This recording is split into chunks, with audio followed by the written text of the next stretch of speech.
sun lays so brightly up in the summer sky.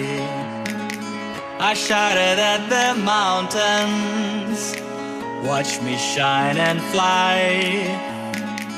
But then cracked the thunder and the heavens cried, our world torn asunder. Her heart said goodbye.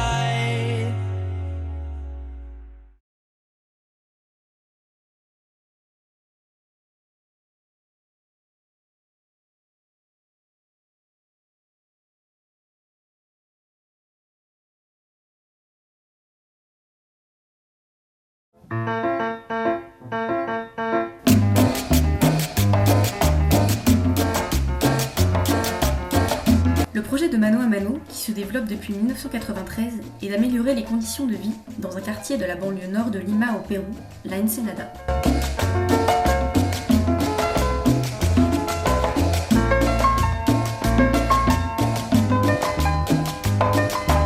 Ces terrains ont été envahis il y a une vingtaine d'années par les paysans fuyant la guerre civile et la pauvreté des campagnes.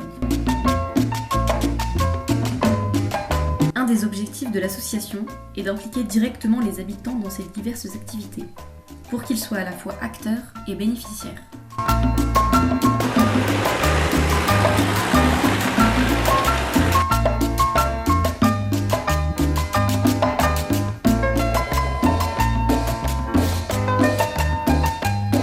Les femmes constructrices travaillent pour construire des espaces de vie dans la Ensenada, parcs, terrains sportifs, jardins, qui constituent des lieux de rencontre pour les habitants du quartier.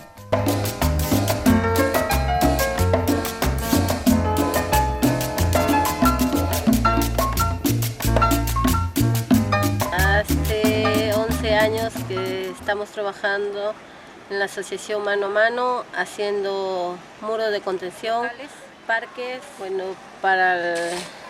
los parques sirven para que nuestros hijos se diviertan, jueguen, en vez que estén en la calle, están en los parques divirtiéndose.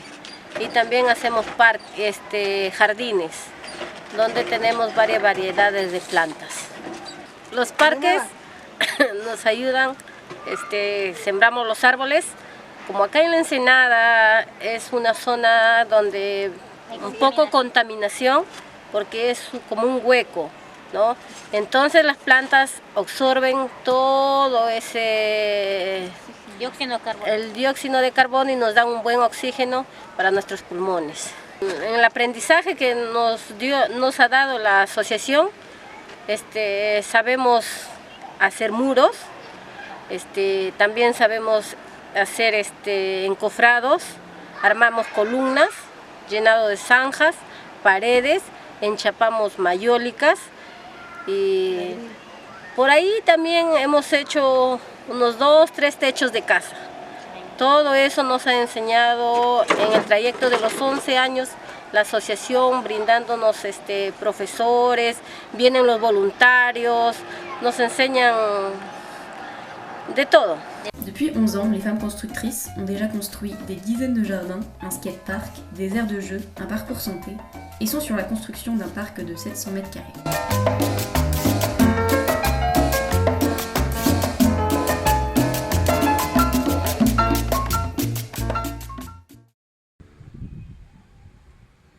L'objectif de l'association Mano a Mano Pérou est de pouvoir aider essentiellement les femmes et ensuite les enfants pour améliorer leurs conditions de vie. Alors ils n'excluent pas non plus les hommes, il y a 2 hommes qui travaillent au sein de l'association et l'idée c'est de pouvoir en fait leur proposer un autre emploi que ce qu'elles peuvent faire habituellement, donc autre que femme de ménage ou aller vendre en fait des choses au bord de la route.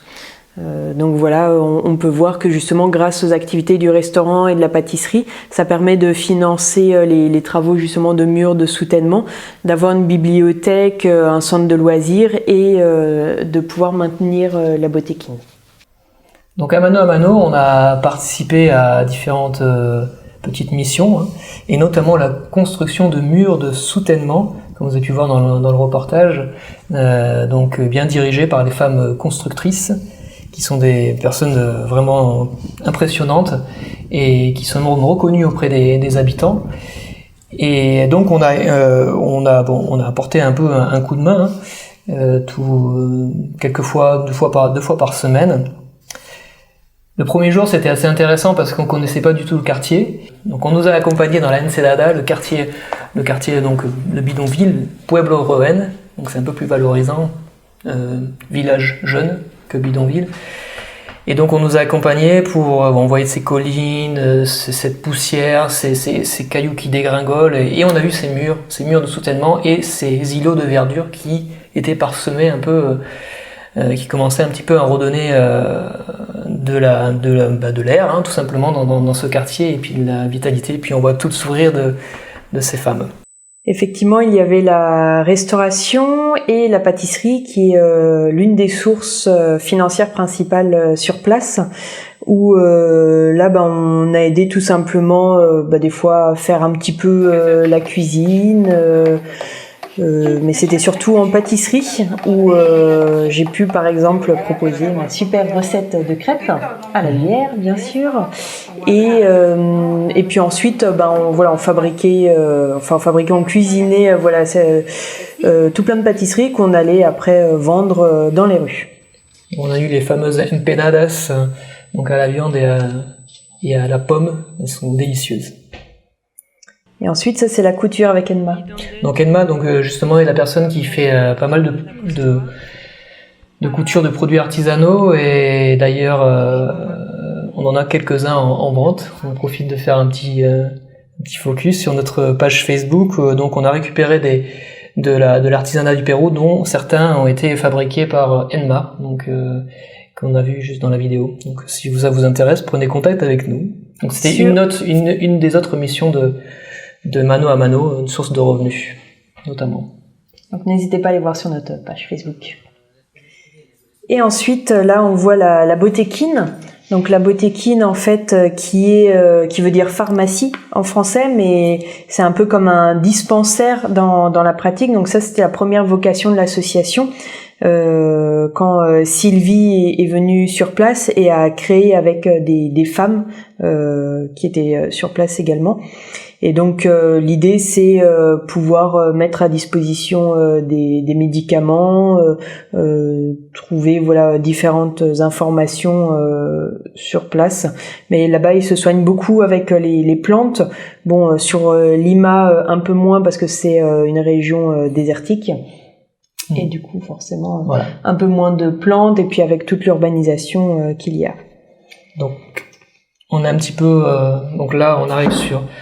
Il y avait aussi la bibliothèque, et notamment au sein de la bibliothèque, une personne, on a vu tout à l'heure, qui avait un micro et qui lançait des messages de prévention à la population.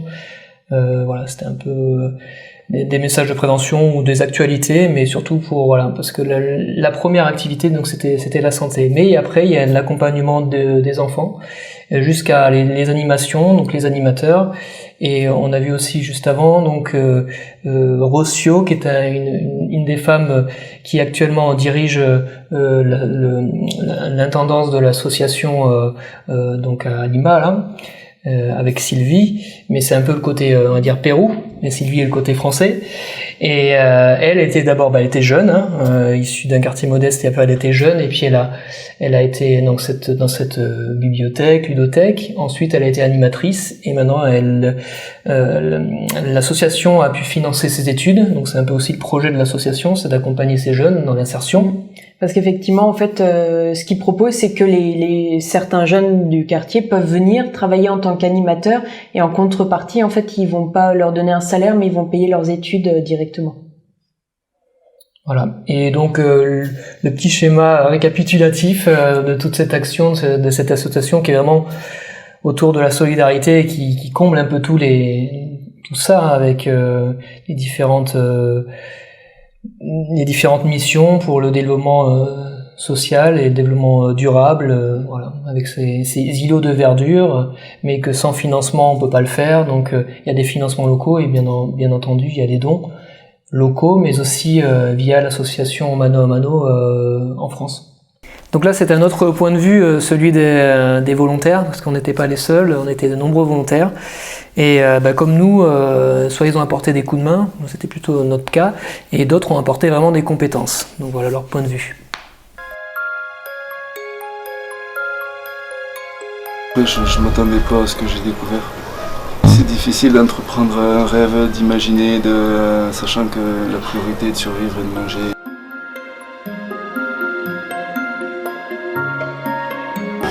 Mano, c'est une association à but non lucratif qui a été créée il y a 25 ans pour améliorer les conditions de vie des habitants de l'Ensenada dans diverses directions, que ce soit l'éducation, que ce soit la santé et que ce soit l'organisation des communautés et des dirigeants.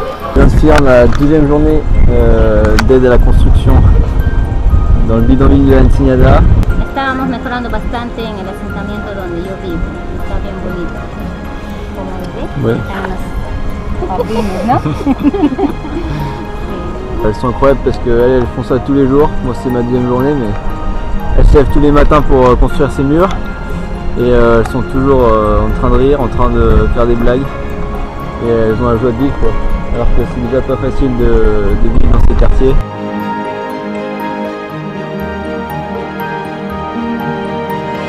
En admiration par exemple devant les femmes constructrices du haut de leurs 68 ans, des belles petites pommes ridées qui travaillent 6 jours par semaine pendant des heures. Ça m'apporte l'humilité de me dire que ces femmes travaillent et sont des exemples pour beaucoup de bonhommes comme nous.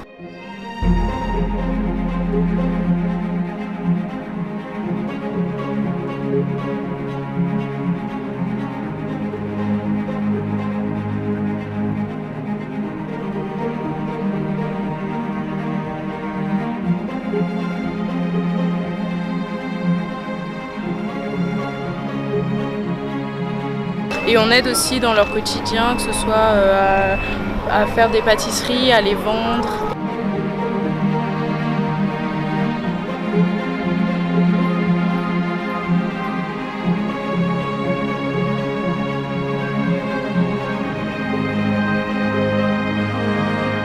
Aujourd'hui, c'est le 3e jour où on est en cuisine pour la pâtisserie.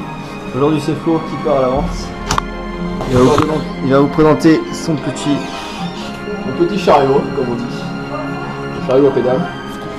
Alors nous avons ici des merveilleuses empanadas de carne. Now I'm standing in our ashes, feeling the sunshine once again.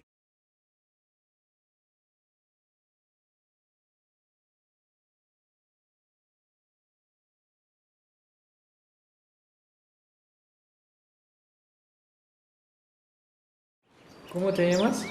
Jordi Axel Dávalos Castro. Es muy grande.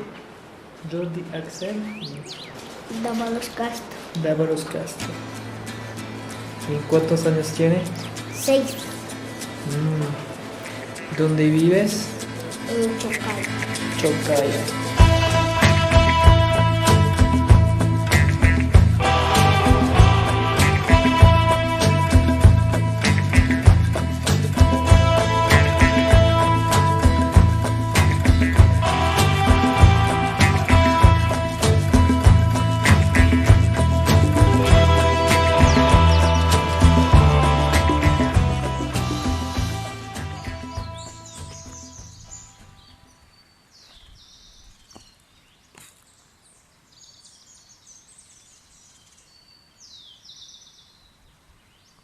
Yo me llamo Mario Díaz López, soy comunario del Sindicato Agrario Campesino, soy exdirigente y ahora codirigente del sindicato. Y como también todos mis compañeros, trabajamos acá en forma conjunta y comunitaria. Por tal razón tenemos acá nuestra cocina del turismo, tenemos aquí bañitos, estamos en plena construcción de turismo. Tenemos paisajes, tenemos senderos, tenemos pauichis hacia Liriuni. Por tal razón nosotros hemos recibido una ayuda de Italia, de los hermanitos y hermanas. Entonces esa es la ayuda que hemos recibido.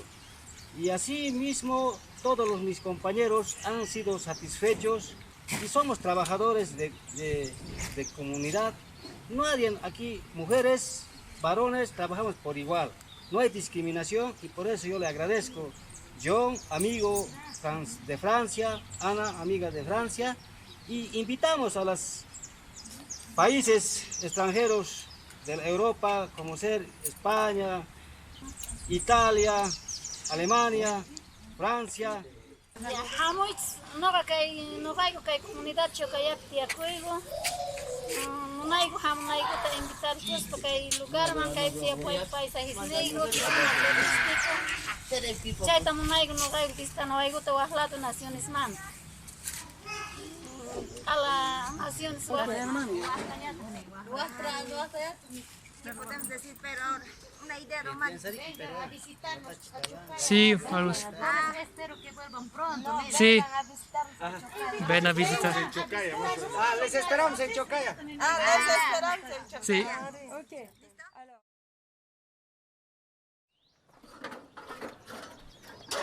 Buen día. Buen día. Buen día.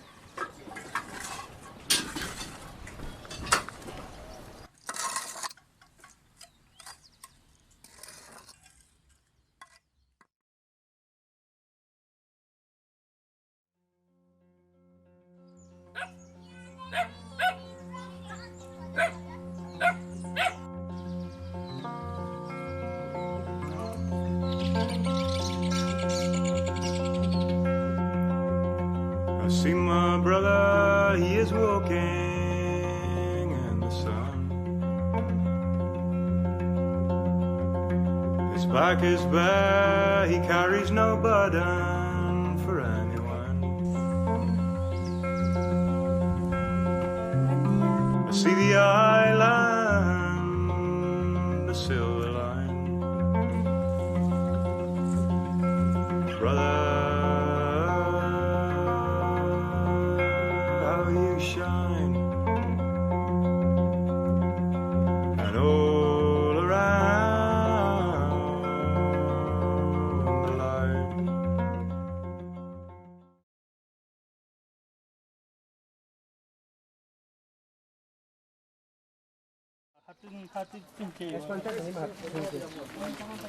Hakusipuna uraman. Hakusipuna dile. Hakusipuna. Uraman dile. Uraman. Apuraichi. Atención, compañeros. John, ¿qué quiere para tomar? ¿Chichita? ¿Cervecita? ¿Cervecita, sí? ¿Sí? Por favor. Por favor. Compañeras, vengan a conocer.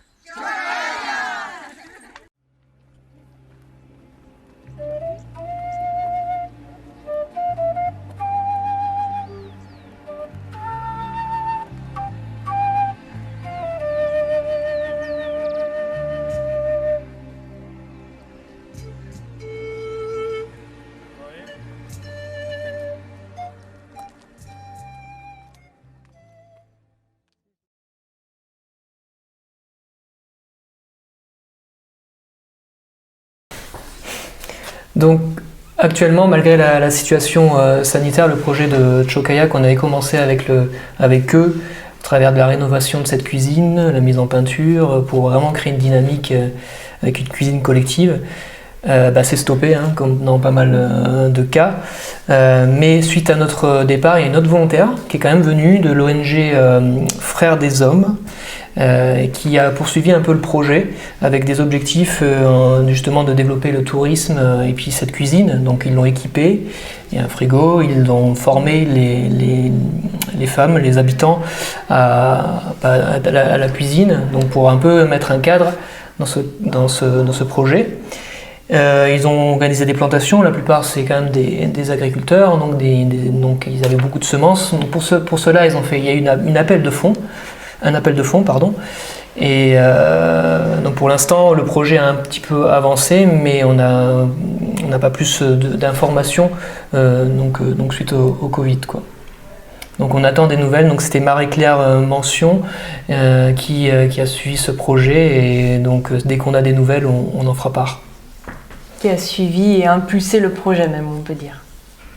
Pour vous donner des nouvelles de l'association Mano a Mano, malheureusement, l'Amérique du Sud et le Pérou ont été fortement touchés par cette crise sanitaire et ils ont dû recentrer totalement leurs activités sur la botequine, donc l'aide sanitaire, donc plus de construction de murs de soutènement ou d'accueil d'enfants, centres de loisirs, plus de restaurants et de pâtisseries malheureusement.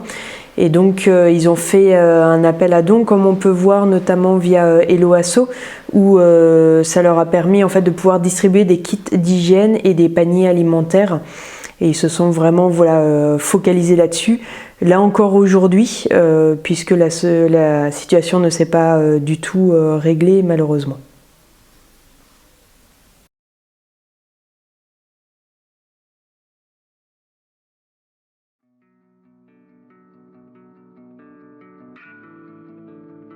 Voici Andrés et Dasma, le premier couple qui nous a accueillis, c'était au Chili, sur la grande île de Chiloé. Ils étaient sur un projet d'autosuffisance alimentaire où on les a aidés pour les animaux, le potager. Et là, on a peint un corridor pour faire de la sensibilisation environnementale au sein d'une école.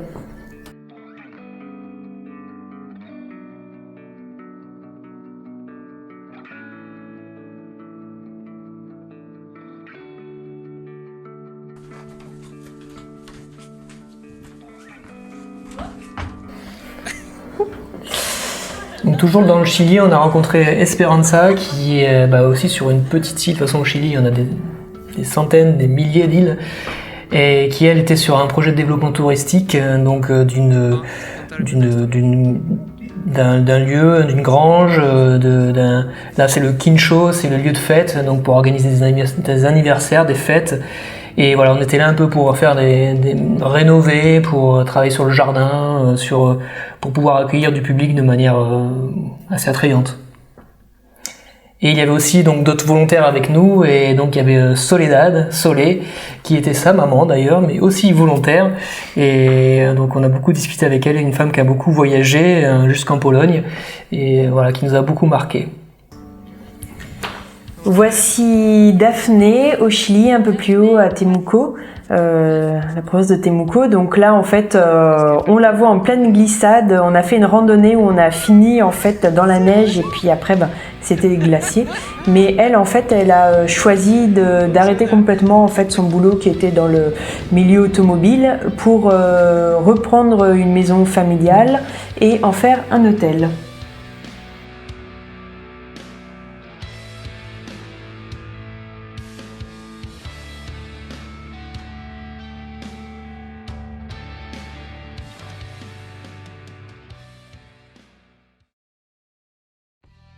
Et bien sûr, comme tout à l'heure, la communauté Chocaya, donc qui nous a accueillis les bras ouverts, et donc on était logés chez l'habitant, et voilà, on a aussi passé pas mal de temps à manger avec eux, des repas très costauds, il y a plein de choses dedans. Et donc on participait avec eux. Là c'était une campagne de taille un peu du chemin, donc tout le monde se mettait à tailler, donc c'était hommes, femmes, enfants, enfin c'était génial. Là, nous pouvons voir America et Enma qui travaillent à l'association Mano a Mano, qui sont très volontaires et joyeuses. Et voici Sylvie, donc l'une des personnes qui a créé l'association Mano a Mano Pérou, donc qui a un beau t-shirt de Normandie. Et là, c'est l'une des femmes travailleuses sur les murs de soutènement. Et ensuite, il y a Rossi, on en a parlé tout à l'heure, qui a repris les flambeaux de l'association, qui manage un petit peu l'équipe des femmes, hein. Enfin, sur le coup, maintenant ça a changé, mais voilà, qui était aussi une personne du peuple, du quartier de la Ensenada, et qui aujourd'hui s'est bien installée. Et ici, donc maintenant, petit focus au Pérou, c'était la fin de notre voyage. On a décidé de faire une randonnée où il y avait d'autres randonneurs comme nous, et on était encadrés par 3 personnes puisque c'était sur plusieurs jours. Donc là, c'est une personne qui s'occupait des mules pour porter nos affaires et tout ce qu'il fallait. Donc ça, c'est vrai que c'est assez chouette.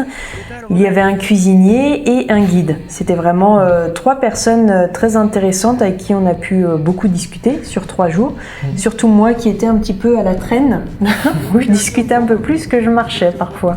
Et ils nous ont impressionnés parce que c'est par exemple le berger, on peut le dire ça, lui, il faisait souvent des allers-retours avec ses ânes et ses bêtes qui portaient toutes ces choses lourdes. Et nous là, bon, en découverte, presque ça nous gênait presque. Mais bon, après, comme d'un autre côté, on a vraiment bien sympathisé avec eux, donc c'était une bonne rencontre. Et puis à Marvin, le mouton donc de chez Dasma et Andrés, qui un peu faisait le chien de garde. Non, même pas. Enfin, qui était juste à l'entrée et qui poussait des meulements C'était leur mascotte. Assez impressionnante. Voilà. Inoubliable. Alors juste pour dire que faire du volontariat, comme on a vu, c'est peut-être participer à des grandes causes, mais c'est aussi aider des personnes tout simplement qui ont des projets, peut-être à moindre échelle, et apporter un coup de pouce finalement, quoi. Soit pour démarrer quelque chose, soit pour le terminer, mais voilà, juste un petit coup de pouce. Oui, puis alors c'est vrai qu'on apportait quelque chose, mais assez vite on s'est rendu compte au cours du voyage que finalement on en a peut-être appris beaucoup plus que ce qu'on a pu apporter. C'est le volontariat. C'est ça.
T'as un goût d'eau?